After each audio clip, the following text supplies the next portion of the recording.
Well, what do you know? It's been a while since I've had queens. And we have Brian Devonshire, Bad Beat Ninja. Now this looks like a pickup when you what a squeeze play, you know, raising a call. We have to worry a little bit about him. He's pretty deep, but we're gonna go ahead and raise again, and hope that Bad Beat Ninja re-raises us.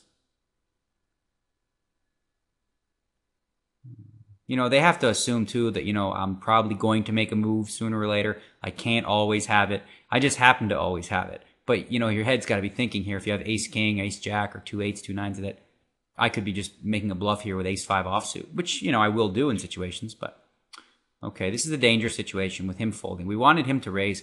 Don't want Pearl Jammer to call because now we're out of position. And he's very deep as well.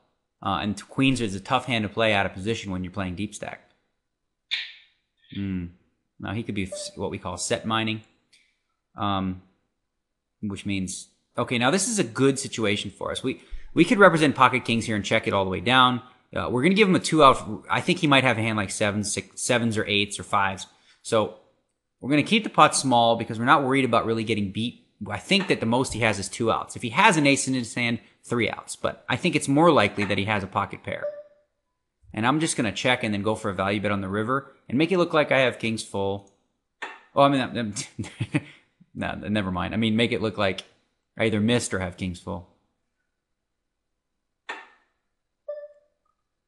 All right, well, he doesn't have a flush.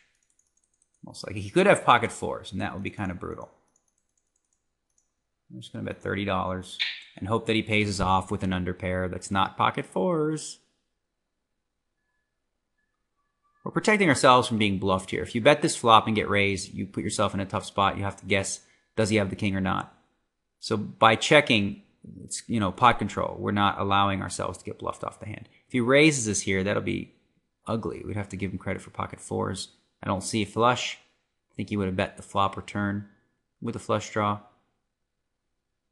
And again, you know, calling in this spot, I made a sizable raise before the flop. I think his most likely hand was a pocket pair. Not sure how big.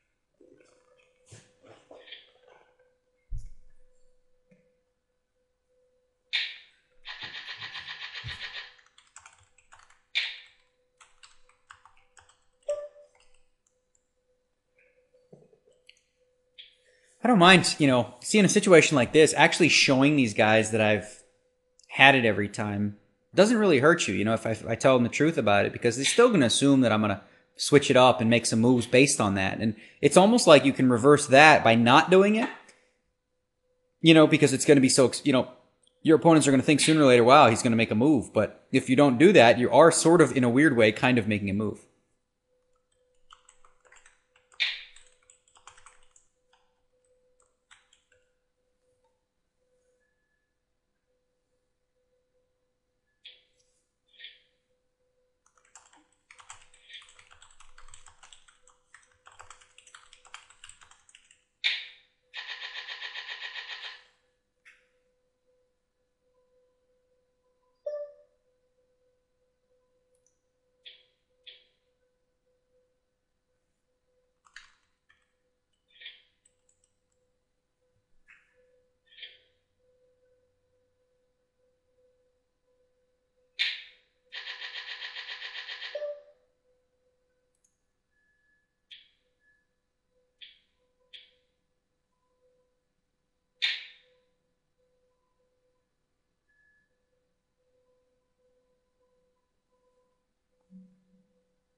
All right, I'm gonna go back to a min raise here. I'm gonna call a re-raise. And this one of the things I like about the min raise is that the re-raise is gonna be smaller, so you don't have to invest as much before the flop. But everyone's deep enough where I can definitely call a re-raise here.